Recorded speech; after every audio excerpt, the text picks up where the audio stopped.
இந்தியாவில் பிரபல நடிகராக காணப்படுவார்தான் நடிகர் ரஜினிகாந்த். இவர் 60 ஆண்டுகளுக்கும் மேலாக திரையுலக வாழ்வில் பயணித்து வருகின்றார். இவ்வாறு தனக்கு கிடைக்கும் கணிசமான வருமானத்திலிருந்து ஒரு குறிப்பிடத்தக்க பகுதியில் அவர் தொண்டு செயல்களுக்காக தொடர்ந்தும் பயன்படுத்தி வருகிறார். அதன்படி ரஜினி தனது ஆண்டு வருமானத்தில் 30% நன்கொடையாக வழங்கி வருவதாக தற்போது தகவல்கள் வெளியாகியுள்ளன.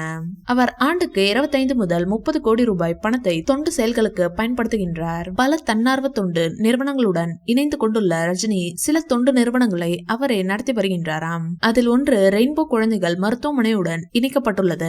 அதில் ஏழை குழந்தைகளுக்கு இலவச மருத்துவ சிகிச்சை அளிப்பதற்கு உதவுகின்றார். இன்று வரை இதனால் 1000க்கும் மேற்பட்ட குழந்தைகளுக்கு அத்தியாவசிய இதய அறுவை சிகிச்சையை வழங்கியுள்ளார். இது தவிர அவருடைய மூதாதையர் கிராமம் உட்பட 2 கிராமங்களை தத்தெடுத்து அங்கு சாலைகள், மின்சாரம், பள்ளி மற்றும் சுகாதார வசதிகள் உட்பட அனைத்தையும் வழங்கி வருகின்றார். இந்த வீடியோ பிடிச்சிருந்தா லைக் பண்ணுங்க, ஷேர் பண்ணுங்க.